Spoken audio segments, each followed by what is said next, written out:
Nakapagtataka, hindi rin sumugod si Thies patungo sa Apex River. Sa halip, dahan-dahan siyang lumingon kay Erebus.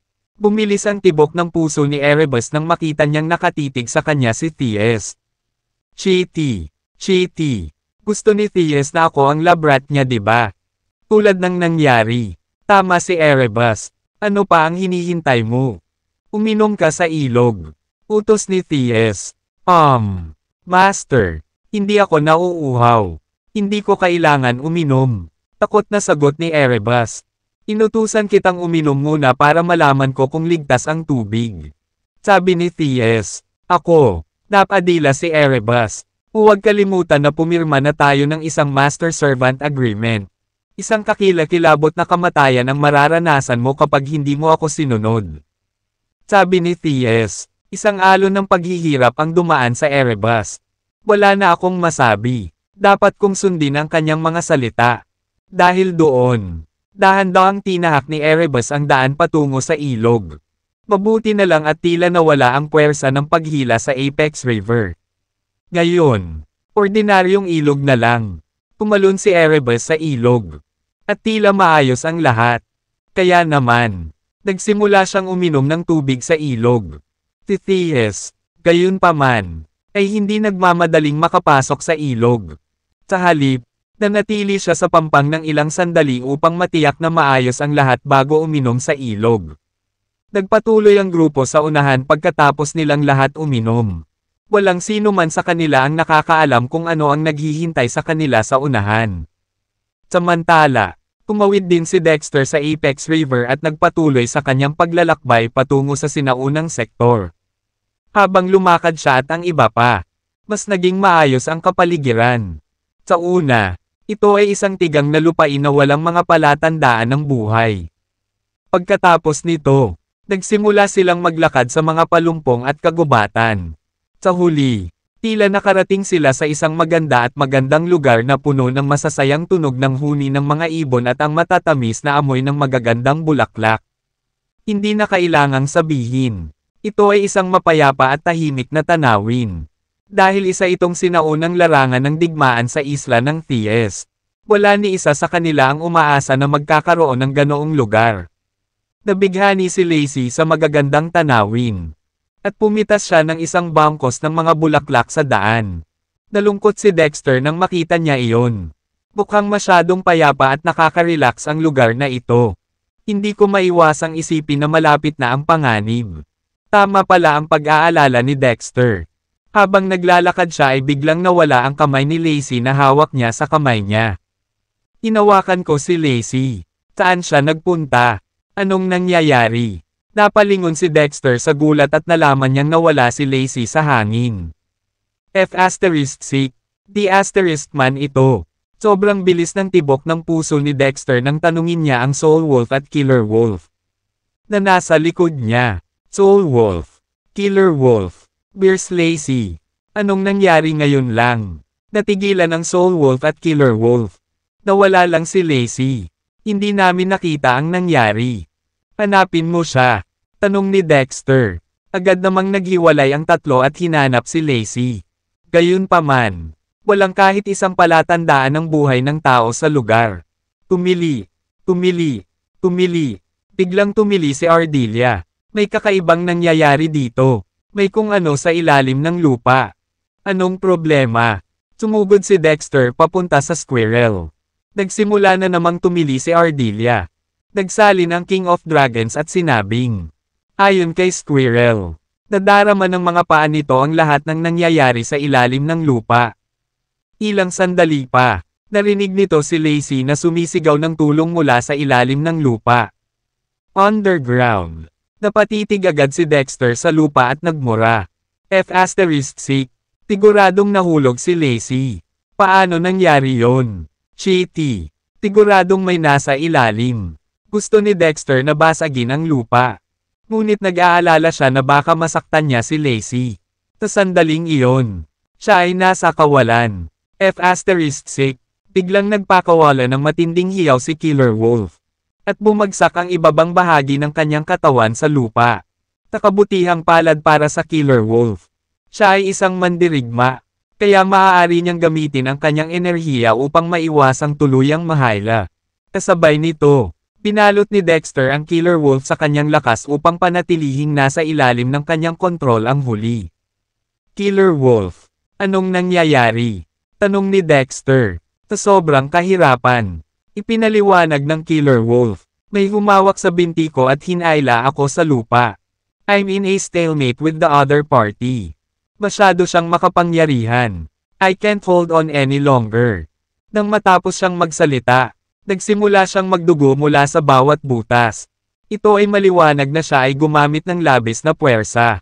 Nahumantong sa labis na pagkapagod ng kanyang katawan at ang pagsabog ng ilang mga daluyan ng dugo. Walang tigil na binasag ni Dexter ang kanyang mga kamao sa lupa. Ipakita ang iyong sarili.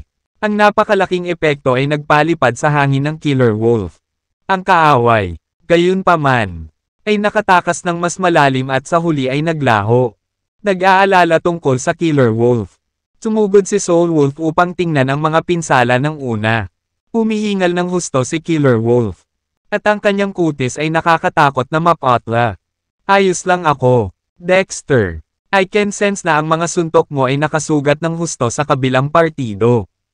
Hindi maganda ang kalagayan niya. Kung magpapatuloy tayo, tiyak na mahuhuli natin sila.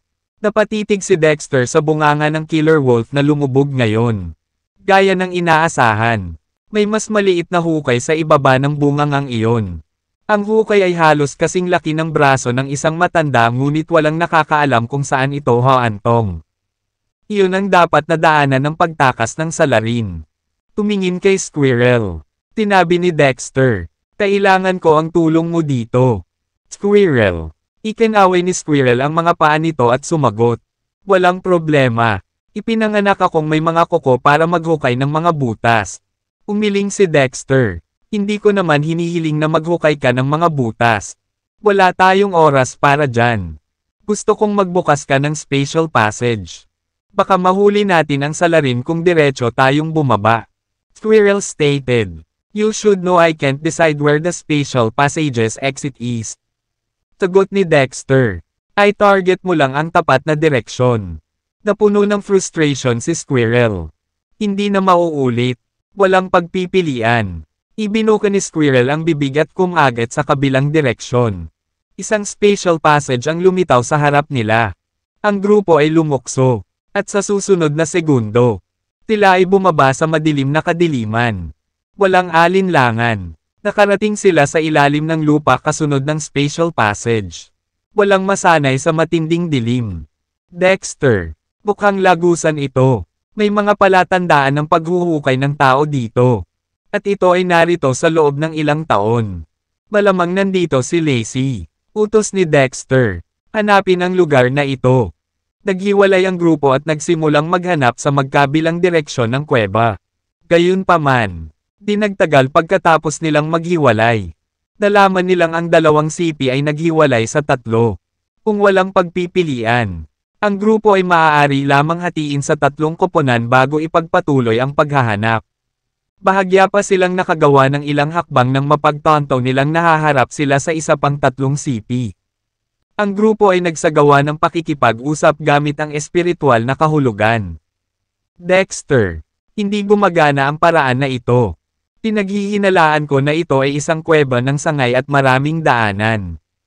Kung hahanapin natin isa-isa, masasayang lang ang ating oras at lakas. Napakaliit ng posibilidad na mahanap si Lacey. Sa pag-iisip, tinabi ni Dexter, magtipon ka sa paligid ko. Agad namang sumuko ang grupo sa kanilang paghahanap at nagmamadaling lumapit kay Dexter. Gaano man kalaki ang kuweba na ito? Tiyak na may katapusan. Punan ang buong kuweba na ito ng enerhiya. Sigurado akong mahahanap natin si Lacey. Nang walang ibang salita, inilabas ng lahat ang kanilang lakas upang punan ang espasyo at kumalat sa buong kuweba. Napakalaki ng kuweba na parang isang bangin na walang katapusan. Halos maubos na ng grupo ang lahat ng kanilang lakas. Ngunit hindi pa rin nila mahanap ang dulo ng kuweba. Dexter, naubos ko na lahat ng lakas natin. Hindi na ako makakapaglabas pa ng lakas. Ganoon din dito. Maghintay ka pa riyan. Feeling ko napupuno na namin ang buong kuweba. Fortuna, lumabas ka at tulungan mo kami. Guro, papayag ka rin bang tumulong sa amin? At Day, kakailanganin din kitang punuin ang kuweba na ito ng iyong mental energy. Sa puntong ito, na-activate na ni Dexter ang lahat ng posibleng tulong na maaari niyang hingin. Siyempre, ang lahat ay ganap na nagtutulungan, na sumusunod sa bawat utos ni Dexter. Takabutihang palad, ang kanilang pagtitiyaga ay nagantimpalaan kaagad. Sa wakas ay natagpuan nila ang isang bagay na kainahinala isang pader sa dulo ng kuweba sa kanluran ang nagtataboy sa kanilang lakas. Kung ang pader ay walang kakaiba, ito ay haadlang lamang sa lakas ng grupo. Gayunpaman, malinaw na naramdaman nila ang isang nakakasuklam na puwersa na nagmumula sa pader na iyon. Dapat may problema. Kaagad, pinangunahan ni Dexter ang grupo at sumugod sa kanluran. Ang kanlurang bahagi ng kuweba ay malinaw na mas malaki at may mas maraming daanan. Sa dulo ng kuweba ay nakaupo ang isang napakalaking bato na pumuno sa buong butas ng kuweba. Nagpakawala si Dexter ng isang alon ng enerhiya na bumaril patungo sa bato ngunit napa-rebound. Tiyak na may mali dito. Bulalas ni Dexter, makinig ka sa utos ko. Lahat, durugin ang batong ito. Dahil doon, agad na kumilos ang grupo at itinutok ang kanilang enerhiya sa bato. Gayunpaman, lampas sa kanilang imahinasyon na ang bato ay hindi pangkaraniwang matibay. Sa kabila ng kanilang pinagsama-samang lakas, hindi pa rin nila kayang basagin ang bato. Kinaway-kaway ni Quinlan ang kanyang kamay. Senyales na tumigil ang lahat. Natatakot ako na hindi ito bato kundi bundok. Ang nakikita natin ngayon ay isang maliit na bahagi lamang ng bundok. Lumingon si Dexter sa bato at umungol. Kung sino man ang nasa loob, makinig ka. Alam kong ikaw ang dumukot kay Lacey. Mas mabuting ibigay mo siya ngayon. Kung hindi, huwag mo akong sisihin sa paggamit ng aking trump card. Sa oras na iyon, huwag mo nang isipin ang pag-alis sa lugar na ito ng buhay. Katahimikan lang ang natanggap ni Dexter bilang sagot. ****. Si Dexter ay nagmura sa loob. Pagkatapos ay sinabi kay Squirrel, "Pakiusap, nguyain ang batong ito." Squirrel, bumangon ng takot sa loob ng Squirrel nang hawakan niya ang kanyang mga ngipin. "Ako, I can only try my best. Pakiramdam ko ay hindi ito ordinaryong bato. Malamang na ito ay Heavenly Stone. Ang mga bato ay hinati din sa mga grado. Ang Heavenly Stones ay may tigas na maihahambing sa sky level na banal na sandata at mas matibay kaysa sa mga sukat. Kahit na maaaring sirain ng Squirrel ang mga sukat, maaaring hindi nito masira ang batong iyon. Bamuka ang panga. Buong lakas na tinadtad ni Squirrel ang bato sa harapan nito. Snap! Kasunod ng malutong na tunog. Lumitaw ang isang basag ng buhok sa bato. Medyo natanggal din ang mga ngipin ng Ardelia. Namangha, si Quinlan ay nag-thumbs up kay Squirrel. "Well, mayroon kang kahanga-hangang ngipin. May bitik sa Heavenly Stone ngayon." Hinawakan ng Ardelia ang kanyang paa sa ibabaw ng kanyang mga ngipin. Nangingilid ang mga luha sa pisngi nito. Masyadong mahirap. Ay. Bago pa ito makatapos magsalita, isang paos na boses ang umalangaw mula sa likod ng Heavenly Stone. "Tumigil ka na, kaibigan. Tumigil ka kaagad, kaibigan." Nang marinig iyon, kinilig si Dexter. ***6. Sa wakas, magpakita ka. Kung hindi, dudurugin ko ang mga tauhan ko sa Heavenly Stone." Tanong ni Dexter. "Bibigyan kita ng 3 segundo." Mabilis na ipinaliwanag ng garalgal na boses na iyon. "Huwag kang magalit, batang kaibigan. Wala kaming kinikimkim na puot sa iyo. Sa katunayan, ang dalagang iyon ay nasa aming mga kamay. Ngunit hindi namin sinasadyang saktan siya. Gusto lang namin siyang imbitahan.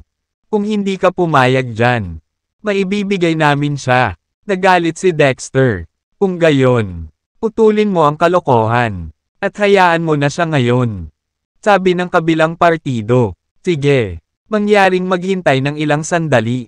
Kailangan ng buong pagsisikap para mabuksan itong makalangit na bato. Bubuksan ko na agad. Gayun din, batang kaibigan. Ayaw mo bang tanungin ko kung tao ba kayong lahat? Of course. Sagot ni Dexter. Ang kabilang partido ay nagtanong. Maaari ko bang malaman kung aling pangkat? Anong ibig mong sabihin? Natarante si Dexter. Kapag husga sa iyong wika. Malamang na taga-Eurasia ka. Tama ba ako? Tama iyan. We're indeed from Eurasia. Giit ni Dexter. Ang kabilang partido ay sabik na nagtanong. Maaari ko bang itanong kung ginagawa ng hari ng Eurasia ang lahat ngayon? Nabanggit ba niya ako? Si Dexter ay lubos na naguguluhan. Ano? Sino ang hari ng Eurasia? Ang kabilang partido ay natagpuan itong katawa-tawa. Bilang isang Eurasian, paano mo hindi makikilala ang hari ng Eurasia? Nilinaw ni Quinlan. Ang hari ng Eurasia ay ang pinuno ng Eurasia noong sinaunang panahon at isang eternal class warrior. Itinuring siya ng mga Eurasian bilang isang Diyos. Kasunod nito, nakilala ng hari ang kanyang pagkamatay sa panahon ng labanan ng mga mortal at mga Diyos. Kasunod ng paghina ng sinaunang martial arts. Natural na nakalimutan ng mga tao ang tungkol sa bayaning ito noong unang panahon. Natigilan ang kabilang partido at napabulalas. Ano? Tinasabi mo ba sa akin na ang hari ng Eurasia ay namatay sa labanan ng mga mortal at mga Diyos? Hindi pwedeng totoo yan. Sabihin mo sa akin na hindi ito totoo. Napabuntong hininga si Quinlan. Sana matiyak ko sa iyo na ang balita ay hindi totoo. Ngunit natatakot ako na hindi ko mababago ang katotohanan nito. Paano siya namatay? Siya ay hindi kapani-pani walang makapangyarihan. Galit niyang bulalas, halata ang kanyang pagkabalisa. Sagot ni Quinlan. Sino ka? Bakit labis kang nagmamalasakit sa hari ng Eurasia? Bago pa makasagot ang partido, nagsimulang lumipat ang bato. Makalipas ang ilang segundo, nahati ang Heavenly Stone. Nagsiwalat ng isang butas sa lupa sa likod nito. Isang grupo ng mga tao ang lumabas mula sa kuweba sa ilalim ng lupa. Nangunguna sa grupo ang isang payat at lantang matandang lalaki. At sa likuran niya ay 18 bata. Bawat isa ay nasa 3 hanggang 4 na taong gulang. Ang kakaiba ay ang itaas na bahagi ng mga katawan ng mga bata ay nasa anyo ng tao. Habang ang kanilang mga ibabang bahagi ay kahawig ng mga carrots mga ugat ng ginseng. Upang maging eksakto, habang nakatayo sa tabi ng matandang lalaki, hindi maiwasan ni Lacey ang manginig sa takot.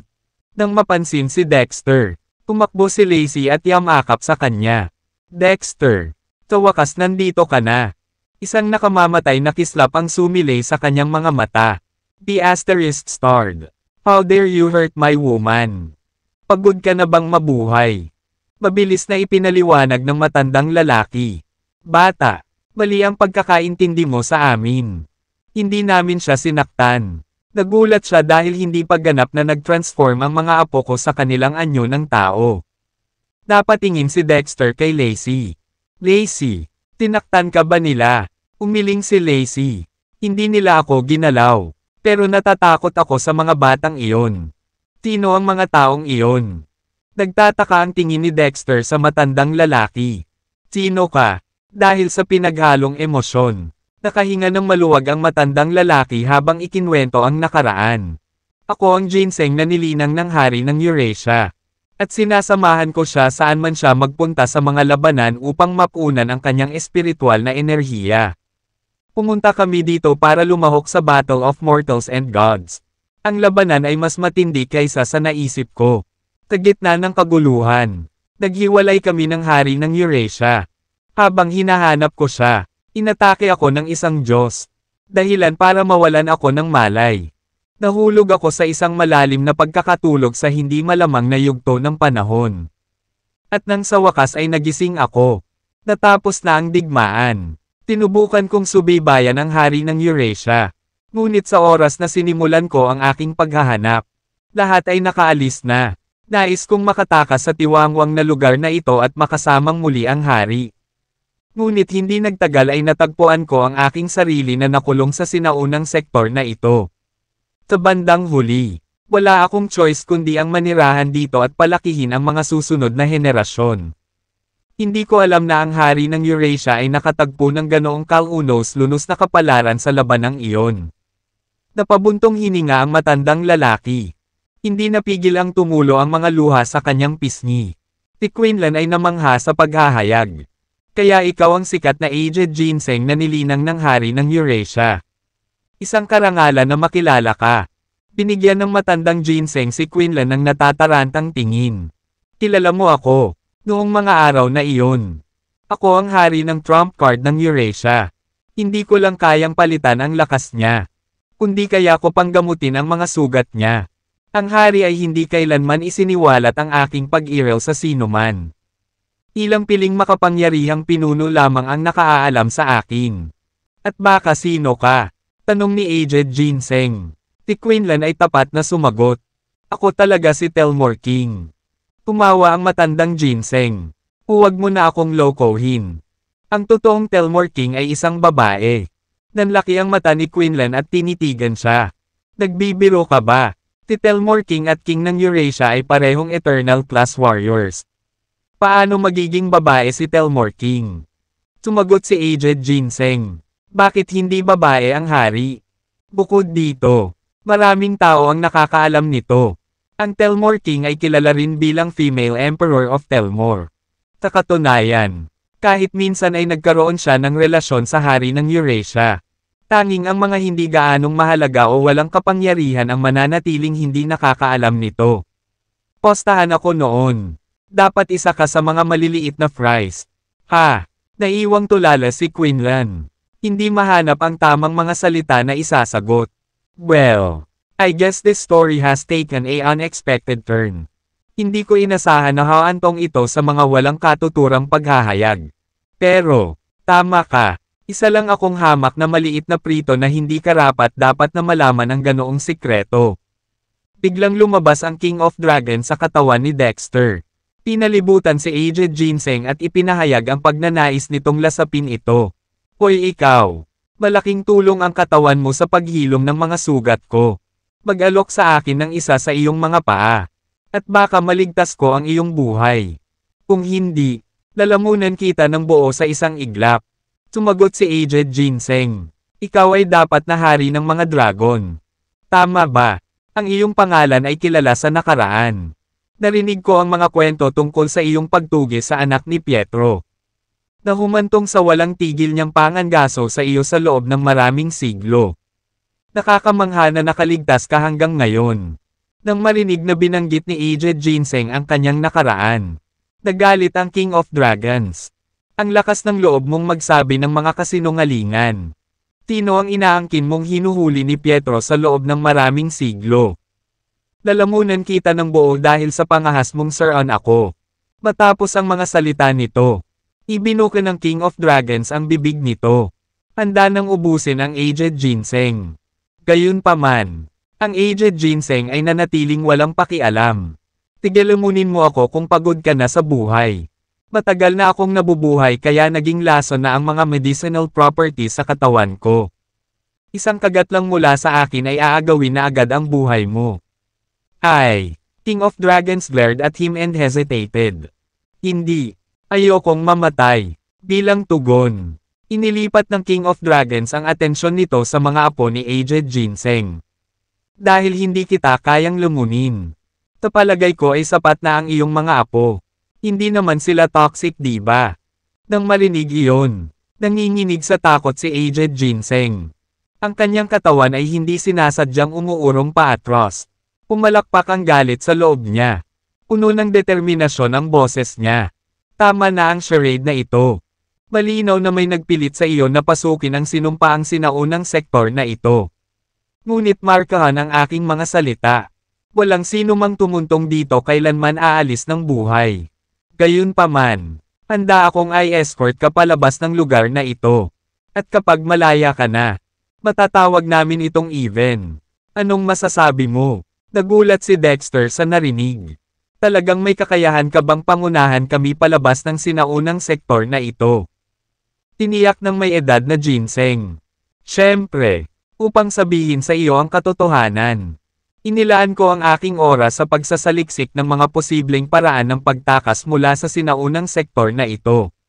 At kamakailan ay nakagawa ako ng isang pagtuklas. Ang buong lugar ay tinataka ng isang mabigat na restrictive spell.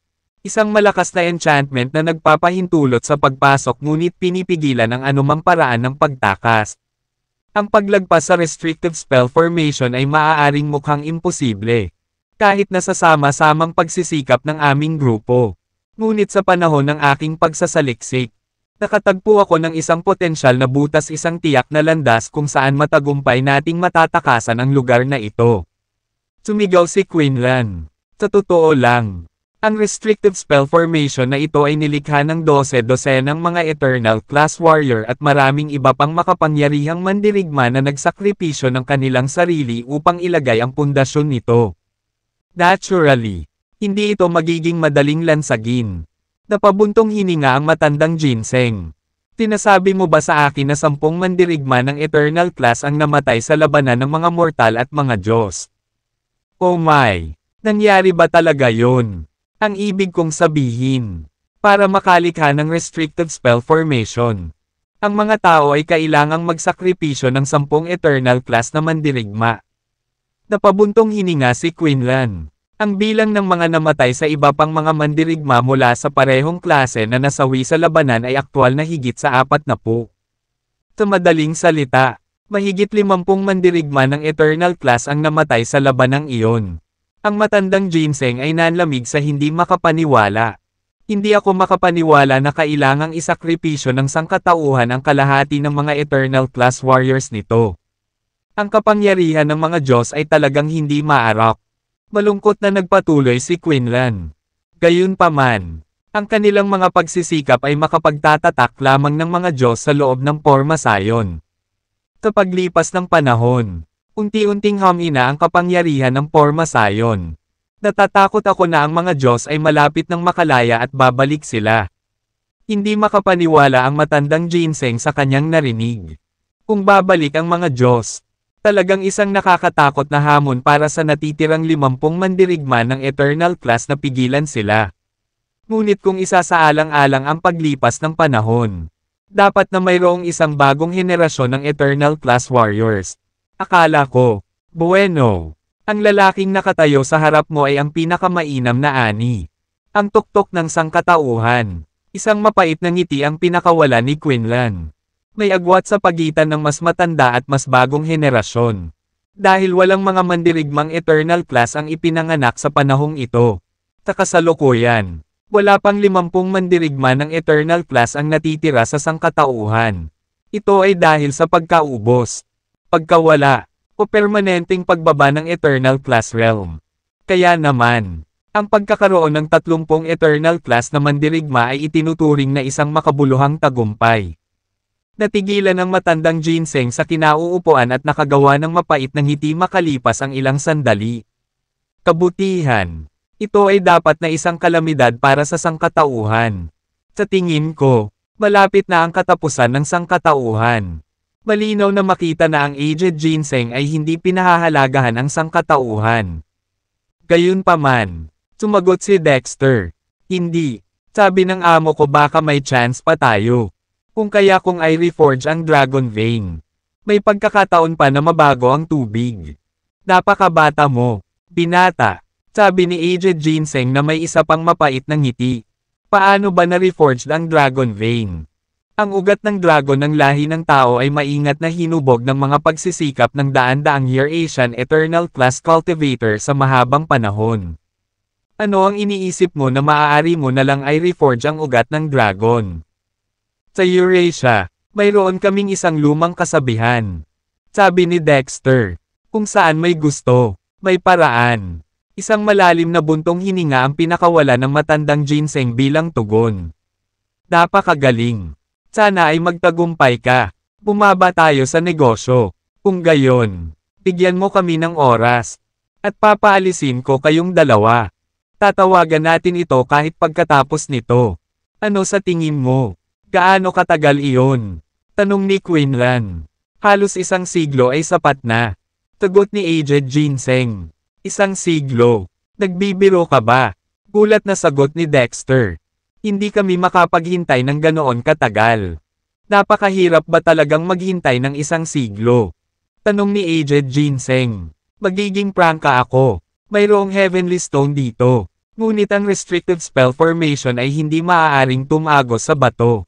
Dahil dito, ang anumang nilalayong epekto ng restrictive spell formation ay hindi makakaapekto sa lugar kung saan inilalagay ang bato. Ang kailangan lang nating gawin ay tumagos sa Heavenly Stone. At makakatakas tayo sa sinaunang sektor. Ang mga ugat ng aking mga inapo ay tumagos na sa kalahati ng langit na bato. Sa isa pang siglo, ang mga ugat ay ganap na kukuha sa makalangit na bato na ito. Kung ipagpalagay na walang mga aksidente, sandaling tumigil si Aged Ginseng at idinagdag. Nako, may isa pang bagay. Nahuli ko ang babaeng ito kanina at gusto kong kunin ang ilang mga dumi mula sa kanya upang bigyan ang aking mga inapo ng tulong sa paglaki ng ugat. Wala akong intensyon na saktan siya. Kaya huwag mo akong intindihin. Tinitigan ni Dexter si Aged Ginseng na may kainahinala at sinabing, ang mga dumi na nakuha mula sa katawan ni Lacey ay makakatulong na lumakas ang mga ugat ng iyong mga inapo. Sigurado ka ba? Tumango si Aged Ginseng. Siyempre, ang batang babae ay may espiritual na enerhiya na lumulutang sa paligid niya. At ang kanyang espiritual na enerhiya ay nagpalusog sa mga ugat ng aking mga inapo. Malaki ang kanilang nakinabang dito. Kung ang isang simoy lamang ng kanyang espiritual na enerhiya ay sapat na upang mapangalagaan ang aking mga inapo. Isipin kung ano ang maaaring gawin ng mga dumi na nakuha mula sa kanyang katawan. Ngumisi si Quinlan. Haha, Aged Ginseng. Madaling lokohin ang mga bata sa mga sinasabi mo. Gayunpaman, higit pa riyan ang kailangan para lokohin ako. Napabuntong hininga ang matandang Ginseng at pinandilatan si Quinlan. Anong kalokohan ito? Lahat ng sinabi ko ay walang iba kundi ang katotohanan. Ipakita mo sa akin kung saan ako nagsinungaling sa iyo. Sumagot si Quinlan. Aaminin ko na ang espiritual na enerhiya ng batang babae ay talagang makapagpapalusog sa mga ugat ng iyong mga inapo. At anumang bagay na kinuha mula sa kanya ay isang magandang nutritional supplement para sa iyong mga inapo. Gayunpaman, hindi ako naniniwala na gusto mo lang ang mga dumi mula sa kanyang katawan. Ang tuso mong matandang Zoro. Gusto mong makipag-bonding sa kanya ang mga inapo mo para palakasin mo ang bloodline mo. Huminto muna si Quinlan bago idinagdag. Narinig ko na ang iyong lahi ay gustong sumanib sa mabuting dugo upang mapabuti ang iyong lahi. Iyan ang dahilan kung bakit ang mga ginseng ay nakapag-evolve ng napakahusay na may makapangyarihang mga epektong panggamot. Ang may edad na ginseng ay nagpapula ng beetroot at sinubukang ipagtanggol ang sarili. Nakakahiya ka. Wala akong ginawang ganoon. Ako, Aged Ginseng. Sagot ni Quinlan. Pinutol ito. Iminumungkahi ko na isuko mo ang ideya mong ito. Kung ang iyong lahi ay sumanib sa kanya. Ginagarantiya ko na ito ay walang iba kundi ang lubos na pagkalipol ng iyong mga tao sa ilang minuto. Kalahati. Ang matandang ginseng ay nanunuya. Kalokohan.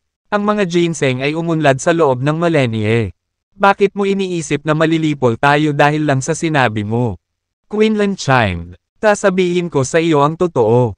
Kung gayon, ang batang babae ay inapo ni Demi-Emperor Basilius Hinten. Dahil dito, dumadaloy ang dugo ng Demi-Emperor sa kanyang mga ugat. Kayanin pa ba ng iyong lahi ang kapangyarihan ng kanyang dugo? Huwag mo akong pagtawanan. Ano? Biglang nagbago ang ekspresyon ng matandang ginseng.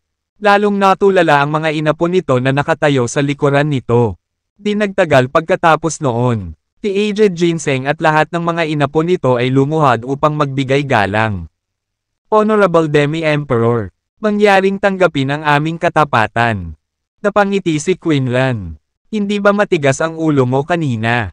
Ituloy mo. Biglang sinampal ng matandang ginseng ang bibig nito.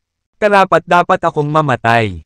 Inilagay ko sa panganib ang buhay ng inapo ng Demi-Emperor. I deserve death. Nabubuhay lang ako sa biyaya ng langit. Dahil naglakas loob akong mag-isip na dumisan ang dugo ng isang inapo ng Demi-Emperor. Karapat-dapat akong saktan. Handa akong tanggapin ang kahihinatnan ng aking mga aksyon. Mangyaring parusahan ako, dakilang Demi-Emperor. Nakangiting tumingin si Quinlan kay Lacey. Alam mo, ang Aged Ginseng na ito ay nabuhay ng napakatagal na panahon. Kung ubusin mo ito, siguradong gaganda ang iyong pangangatawan. I dare say pwede kang pumasok agad sa rank ng martial artist kung gusto mo. Bahagyang nagbago ang ekspresyon ni Lacey. Kahit na ang aged ginseng ay isang halaman. Paano kaya si Lacey ay makakain ng parang tao? Agad namang ikinaway ni Lacey ang kanyang mga kamay. Hindi. Talagang hindi. Hindi ako makakain lang nito. At saka, hindi man lang ako nasaktan. Kaya, ayos lang. Sa sandaling iyon, sina Pietro at Dexter ay nakikibahagi sa isang pag-uusap sa pamamagitan ng kanilang espiritual na mga pandama. Naniniwala ang mga ginseng na ang lahat ng bagay sa mundo ay nakikinabang mula kay Demi-Emperor at na ang espiritual na enerhiya ni Demi-Emperor ang humahawak sa universo sa lugar na nagpapalusog sa lahat ng nilalang. Guro, paano natin haharapin ang aged ginseng? Tanong ni Dexter. Sumagot si Pietro. Hilingin itong sumama sa iyo at magpatuloy sa sinaunang larangan ng digmaan. Sa palagay ko ay hindi gaanong husay sa pakikipaglaban ang aged ginseng. Sabi ni Dexter. Nag-aalala ako na baka hilahin lang tayo nito. Sabi ni Pietro. Huwag kang mag-alala. Maaaring mukhang mahina sa ibabaw. Ngunit ang katotohanan ay mas makapangyarihan ito kaysa sa inyong lahat. Ang kapangyarihan ng ginsengs ay namamalagi sa malakas. Tulad ng rhizome na mga ugat nito. Ang mga ugat ng mga batang ginseng seedlings ay maaaring tumago sa pamamagitan ng Heavenly Stone. Naniniwala akong nasaksihan mo mismo ang kapangyarihan ng Heavenly Stone. Kahit na ang mga ngipin ng squirrel ay hindi tugma sa bato. Gayun din, ang aged ginseng na ito ay nabuhay ng millennia. At ang mga ugat nito ay kailangang maging matibay. Gayunpaman, ang sinaunang larangan ng digmaan ay puno ng panganib. Kung hindi mo sinasadyang matrigger ang isang restrictive spell, walang garantiya na ang mga ugat ng aged ginseng ay maaaring masira ito. Pangalawa, dagdag ni Pietro, ang aged ginseng ay isang mahalagang pag-aari ng hari ng Eurasia. Sa tingin ko, magiging pamilyar ito sa aura ng hari. Dahil pinasabog ng hari ang sarili at nahulog sa sinaunang larangan ng digmaan. Malamang na naiwan niya ang lahat o bahagi ng kanyang legacy. Madaling matukoy ng may edad na ginseng ang mga bakas ng pamana ng hari. Kung makukuha mo ang pamana ng hari, tataas ang iyong lakas. Sa palagay ko ang mga benepisyo ay maliwanag. Tumango si Dexter. Salamat sa iyong paggabay. Guro, nakinabang ako dito. Gayunpaman, ang aged ginseng ay maaaring hindi kusang loob na ilagay ang kanyang sarili sa paraan ng pinsala at sundan tayo sa sinaunang larangan ng digmaan. Pagkatapos ng pagpanaw ng hari ng Eurasia, walang sino man ang nakatapak sa sinaunang larangan ng digmaan. Wala ring nakabawi sa labi ng hari. Sabi ng taga-tubig. Ang aged ginseng ay isang tapat na subordinate ng hari ng Eurasia. Nagdududa ako na gusto nitong makita ang mga labi ng hari na nakahiga lang doon. Kung mayroon man, sa palagay ko ay papayag itong samahan ka sa sinaunang larangan ng digmaan upang kunin ang bangkay ng hari. Tumango si Dexter. Naiintindihan ko. Pagkatapos ay lumingon siya kay aged ginseng. Sa ngayon, si aged ginseng ay labis na humihingi ng tawad kay Lacey. Pagkatapos ay nagtanong si Dexter. Aged ginseng. Hayaan mong tanungin kita nito. Handa ka bang sundan kami sa sinaunang larangan ng digmaan? Gulat na tumingin kay Dexter ang matandang ginseng. Gusto mong pumunta sa sinaunang larangan ng digmaan? Tumango si Dexter. Ang sinaunang larangan ng digmaan ay puno ng mga panganib at mayroong mga restrictive spell sa lahat ng dako. Kung maliligaw ka sa isa sa mga restrictive spell, upang maging tumpak, hindi mo sinasadyang matrigger ang isang spell nang hindi sinasadya. Kapag nangyari iyon, tiyak na mapapahamak ka. Ngunit bakit kailangan mong pumunta sa sinaunang larangan ng digmaan? Kami ay pupunta sa isang pangangaso para sa isang tiyak na banal na armas. Sagot ni Dexter. Sandaling pinag-isipan ito ng matandang ginseng at sinabing, maaari kitang samahan sa sinaunang larangan ng digmaan. Ngunit kailangan mong sumang-ayon sa isang kondisyon. Sabihin mo sa akin kung ano ito. Sabi ni Dexter. Gagawin ko ang aking makakaya upang matupad ang kondisyong iyon kung posible. Tinitigan ng matandang ginseng si Lacey at sumagot. Sana manatili rito ang inapo ni Vasilios at matanggap ang proteksyon ng aking mga inapo. Ang sinaunang larangan ng digmaan ay lubhang mapanganib. Kung may mangyari man sa kanya, kahit ang kamatayan ng aking lahi ay hindi makakapagbayad sa aking mga kasalanan. Walang pag-aalinlangan na tinanggihan ni Lacey ang ideya. Hindi naman. Kailangan kong manatili kay Dexter kahit anong mangyari. Sa katunayan, hiniling din ni Dexter na manatili doon si Lacey dahil mas ligtas ito para sa kanya. Ngunit alam na alam niya ang ugali nito. Alam niyang hinding-hindi ito mananatili. Umiling si Dexter. I'm sorry. Pero hinding-hindi papayag si Lacey na manatili. Tinubukan ng matandang ginseng na hikayatin si Lacey at iginiit na kung hindi siya susunod. Hindi nito susundan si Dexter sa sinaunang larangan ng digmaan. Gayunpaman, pinaliit nito ang katigasan ng ulo ni Lacey. Kahit na matapos ang walang humpay na pangungumbinsi nito, tumanggi pa rin si Lacey na manatili. Napabuntong hininga ang matandang ginseng. Sige, maaari ko lamang igalang ang desisyon ng inapo ng Demi-Emperor. Ang inapo ni Demi-Emperor. Hiling ko sa iyo ang isang ligtas na paglalakbay. Kami, ang mga ginseng, ay magdarasal para sa iyong mabuting kalusugan. Tila ipinahihiwatig nito na wala itong planong sundan si Dexter sa sinaunang larangan ng digmaan. Lacey asked Dexter, Dexter, you requested Aged Ginseng to follow us to the ancient battlefield kanina. Mababawasan ba nito ang iyong pasanin kung sasama ito sa amin? Tumango si Dexter. Siyempre, ang presensya nito ay maaaring makatulong sa pagprotekta sa ating kaligtasan. Tinabi ni Lacey kay Aged Ginseng. Aged Ginseng, inutusan kita, bilang inapo ng Demi-Emperor. Nasundan tayo sa sinaunang larangan ng digmaan at protektahan tayo. Lumunok ang matandang ginseng. Yun. MS. Kintan.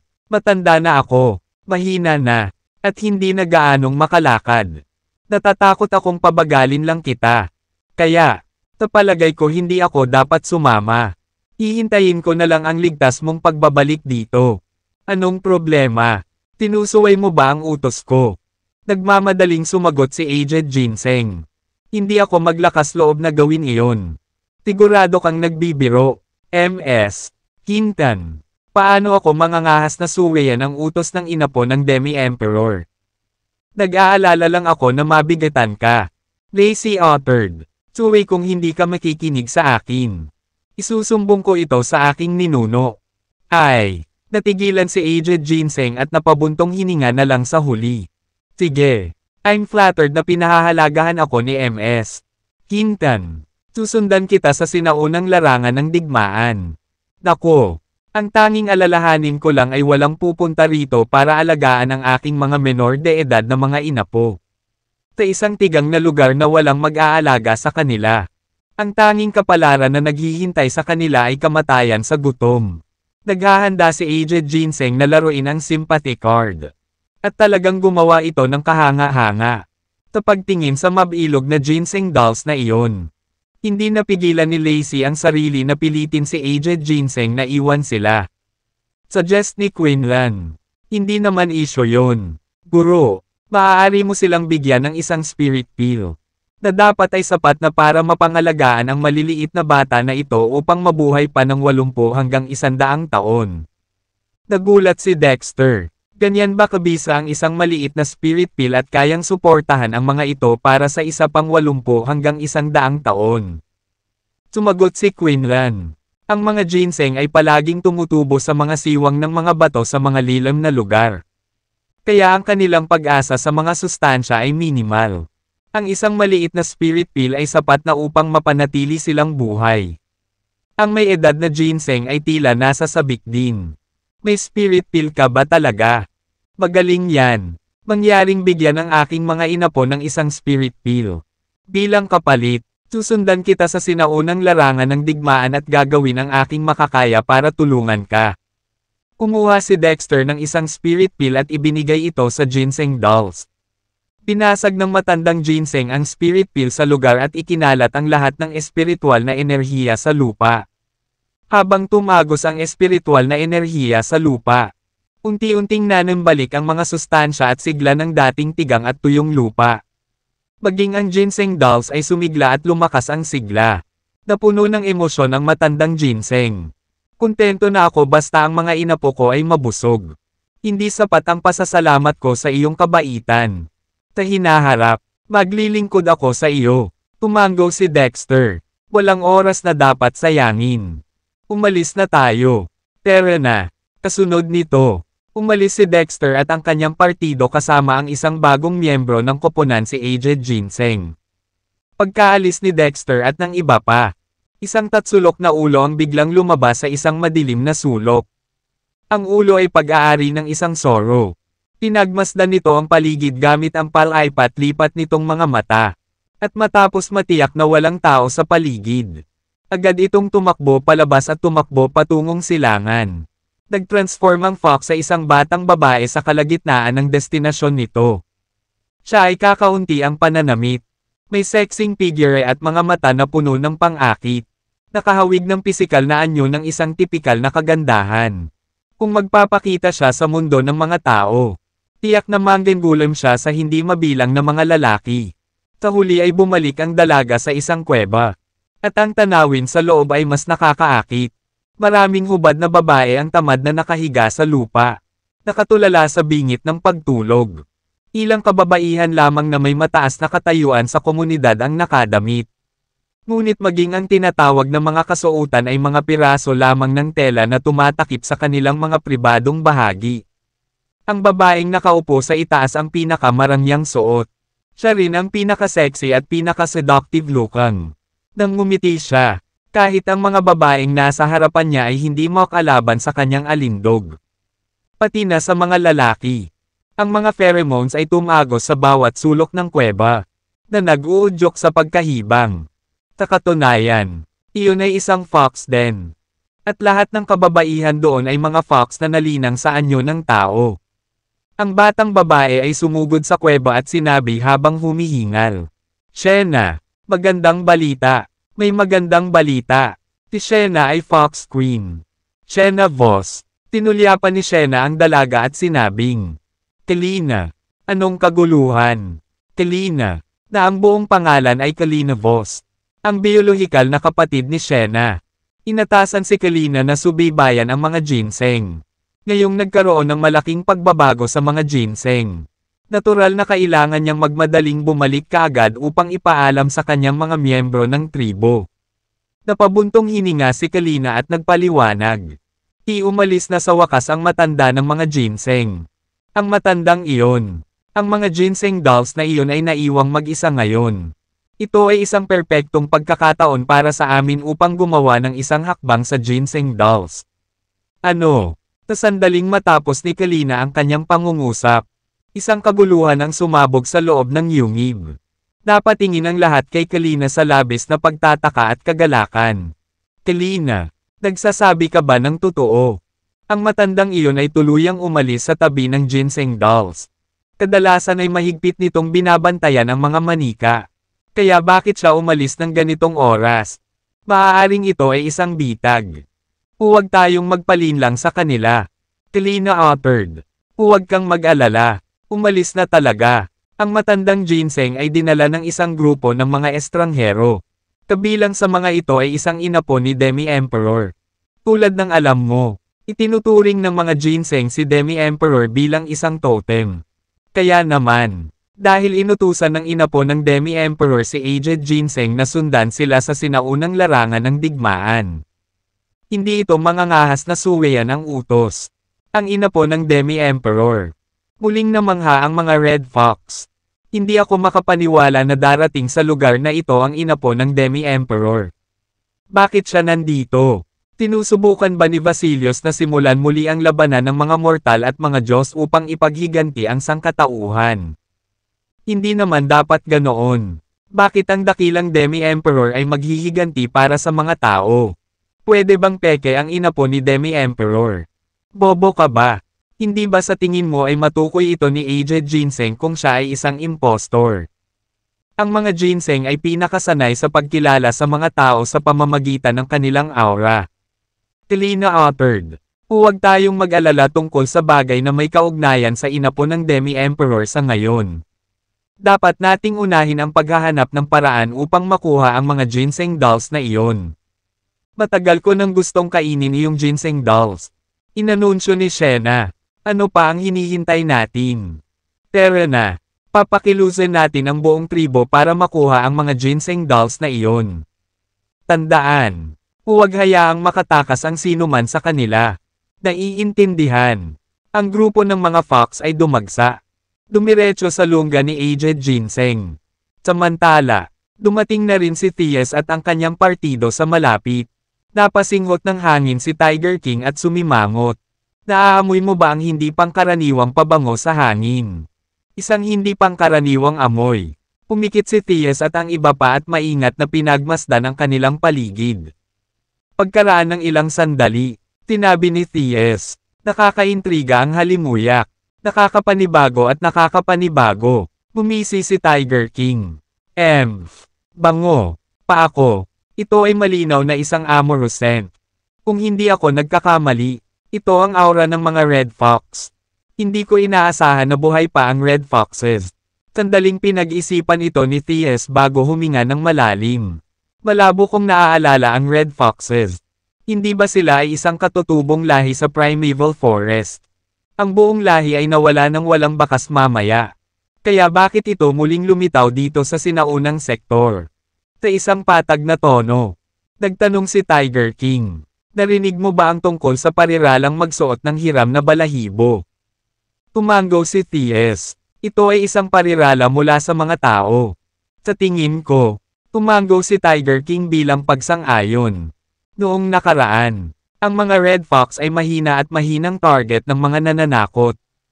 Tawang-sawa sa sitwasyon. Ginamit nila ang pangalan ko sa panlilinlang at pagpapahirap sa ibang nilalang. Ang ibang mga hayop ay nagparaya sa kanila para lamang sa aking kapakanan. Bilang resulta, lumakas ang red foxes, ngunit sa halaga ng pagkasira ng aking reputasyon. Natuklasan ko lang ang pagtataksil na ito nang bumagsak na ang aking katayuan. Natural. Ako ay galit na galit at ninanais na maghayganti laban sa red foxes. Gayunpaman, hindi ko inasahan na aabutan nila ito ng hangin at tatakas sa sinaunang sektor. Akala ko doon nila sasalubungin ang kanilang pagkamatay. Ngunit nakakapagtaka, nakaligtas sila. Ngayon, dumating na ang oras para ako ay maghayganti. Pagkatapos, tinabi ni Thies, hari ng tiger, mangyaring tandaan na ang aming layunin ay ang banal na sandata. Iregalo namin ito kay Master Terekas para maligtas niya ang ating buhay at hayaan tayong umalis. Huwag kalimutan ang iyong pangunahing layunin dahil sa iyong pagnanais na maghayganti. Tiniyak siya ni Tiger King. Huwag kang mag-alala. Hindi ko sinasadyang maghayganti sa red foxes. Mabuti kung hindi natin sila mabangga. Ngunit kung gagawin natin, hindi ako magpapakita sa kanila ng anumang awa. Manahimik ka lang dahil hindi ko hahayaang maging hadlang ito sa pangunahing plano natin. Sa sandaling iyon, nagpahinga si Thies, sa kabila ng mga salita ni Tiger King. Naramdaman pa rin ni Thies na ang Tiger King ay gumagalaw patungo sa direksyon ng red foxes. Kahit na hindi masabi ni Thies kung sinadya ba iyon o hindi. Mukhang may matinding sama ng loob ang Tiger King sa red foxes. Hindi nito pababayaan ito maliban na lang kung sa wakas ay makapaghiganti ito. Kalimutan mo na, hahayaan kong maghayganti si Tiger King. Ang mga red fox ay mahina. At madali itong puksain. Hindi kami mag-aaksaya ng maraming oras at pagsisikap dito. Hindi nagtagal sa paglalakbay. Biglang huminto si Tiger King at nginisyen. Napakaliit na mundo. Mukhang hinayaan ako ng tadhana na makabangga sila. Kung ganoon, maghihiganti ako sa kanila. Ta sinabi nito. Tumalon si Tiger King sa tuktok ng bundok sa unahan nila. Nagmamadaling sinundan ito ni Thies. May isang patch ng kapansin-pansin na pula sa paanan ng bundok. At ito ay red foxes. Ang mga red fox ay lahat ay nakakuha ng isang humanoid na anyo. Karamihan ay hubad. At sila ay magaganda. Kung tutuusin, nakuha ng dalawang nangungunang red foxes si Shena Voss at Kalina Voss ang puso ni Thies. Masyadong mapang-akit si Shena. At walang lalaki sa mundo ang makakalaban sa alindog na ipinakita niya. Marahil ang mga hayop lamang tulad ng Tiger King ay hindi interesado sa magagandang nilalang tulad ni Shena. Bumisi si Tiger King. Hindi ko akalain na dadami ang Red Foxes. Mukhang ang saya-saya nila dito. Gayunpaman, nilipulin ko sila ngayon. Sa kabilang banda, biglang tumunog ang mga alarm bell sa ulo ni Shena. Nagsimulang bumilis ang tibok ng puso niya. At mabilis niyang pinagmasdan ang paligid. Hindi nagtagal. Nakakita siya ng mukha na nagpalamig sa kanyang gulugad ang mukha ng Tiger King. Bumagsak ang kawalan ng pag-asa sa puso ni Shena. The Asterisk Man Eat, paano tayo hinabol ni Tiger King hanggang dito? Nandito ba para maghayganti sa atin? Ito ay masamang balita. Sa kanyang gulat, sumigaw si Shena. Takbo! Tumakas ka sa lugar na ito. Ang natitira sa mga fox ay hindi pa nakadarama ng paparating na panganib. Gayunpaman, natigilan sila sa sigaw ni Shena. Nang dumating ang dagendong ng tigre mula sa tuktok ng bundok ay nilatigo nila ang kanilang mga ulo patungo sa pinanggalingan ng boses. Tumakas. Gusto kong makita kung saan ka matatakbuhan. Nataranta ang mga Red Fox at nagsimulang tumakbo sa lahat ng direksyon. Haha! Papatayin ko kayong lahat. Tumalon mula sa tuktok ng bundok. Nagsimulang mag-fling ang Tiger King sa mga Red Foxes. Maraming Red Foxes ang naduraj sa mga pulp sa ilang segundo. Naduraj ang puso ni Shena nang makita ang kanyang mga patay na kamag-anak. Ngunit wala siyang magagawa.